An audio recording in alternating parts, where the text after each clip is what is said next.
नमस्कार, मैं रवीश कुमार। ईरान और इसराइल की रिपोर्टिंग के दौरान क्या आपने नोटिस किया है कि अमेरिका के हथियारों का किस तरह से महिमा मंडन किया जाता है और ईरान के हथियारों का किस तरह से हो रहा है। अचानक से B-2 स्पिरिट स्टेल्थ बॉम्बर विमान की बात होने लग जाती है और इसका महिमा मंडन अमेरिकी मीडिया में इस तरह से होता है कि B-2 अब उड़ने वाला है, अब उड़ चुका है, यहां पहुंच गया है, अब ईरान की खैर नहीं। B-2 स्टेल्थ ये कर देगा, वो कर देगा। हम B-2 की क्षमता पर ना तो संदेह कर रहे हैं, ना हमारी कोई योग्यता है। हमारी चिंता एक घातक बम वर्षक के महिमा मंडन को लेकर है। ईरान की तीनों न्यूक्लियर साइट पर हमले के बाद B-2 का बखान और ज्यादा होने लगा है। बताया जाने लगा कि B-2A स्पिरिट 37 घंटे तक लगातार उड़ता रहा। बीच हवा में कई बार ईंधन भरना पड़ा। कहीं यह भी छपा मिला कि अमेरिका ने ऐसे 6 B-2A बॉम्बर भेजे।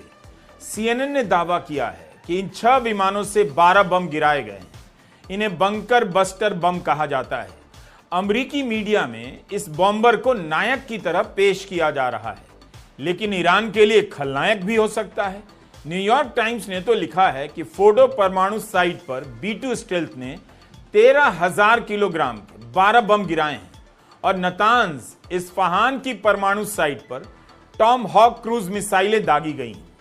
ट्रंप भी कहते रहते हैं कि इस तरह की क्षमता वाला बम गिराने का विमान केवल अमेरिका के पास है, किसी और के पास नहीं। अब एक सवाल का जवाब दीजिए। 13 जून को इसराइल ने ईरान पर हमला किया। तब से लेकर 22 जून तक आपने इसराइल के अभेद्य, अचूक और अतुलनीय हथियारों के बारे में कुछ सुना, कुछ नया देखा कि इसराइल ने अपने इन हथियारों से दुनिया को चौंका दिया है, ईरान को हतप्रभ कर दिया है। अगर सैनिक तकनीक के मामले में इसराइल इतना ही संपन्न और विकसित देश है, तो फिर ईरान के परमाणु ठिकानों को क्यों नहीं नष्ट कर सका? हमला तो उसने भी किया, जैसा कि इसराइल ही दावा कर रहा है। क्यों इसराइल को B-2 बंकर बस्टर के लिए अमेरिका का इंतजार करना पड़ा? इसराइल का भूत खड़ा किया जाता है कि उसके पास ये टेक्नोलॉजी है, वो टेक्नोलॉजी है। इसराइल की इसी सैन्य क्षमता को लेकर कितने किस्से गढ़े गए हैं। मिथक भी उसी के नाम पर उससे दोस्ती के बहाने बनाए जाते हैं। उसकी नाइंसाफियों को नजरअंदाज किया जाता है और पीछे से धोखे से मारने की क्षमता उसकी जरूर है। पेजर में धमाका कर देगा।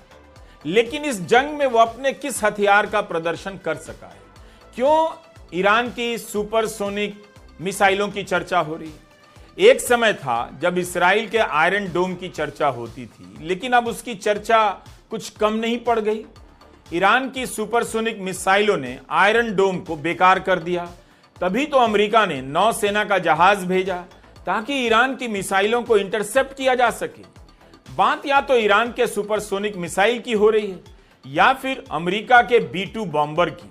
हम आज बात करना चाहते हैं कि कैसे युद्ध के समय पश्चिम का मीडिया अमेरिका के हथियारों को अभेद्य बताता है, उनका गुणगान करता है और सैनिक हथियारों के बाजार में उन्हें अतुलनीय बना देता है। Stealth, game changer, invisible, strike anywhere any time, unmatched, cutting edge, revolutionary, precision, decisive, deterrent, global reach, iconic, majestic, lethal, Phantom, formidable, ये सब कुछ विशेषण हैं जो अमेरिका के एक बॉम्बर विमान B-2 स्टेल्थ बॉम्बर के लिए इस्तेमाल किए जाते हैं। ये सारे विशेषण इस बम वर्षक की क्षमता को उभारते हैं, बताते हैं कि ये रेडार को चकमा दे सकता है, बीच मैदान में रणनीति बदल सकता है। इसे देखते ही दुश्मन में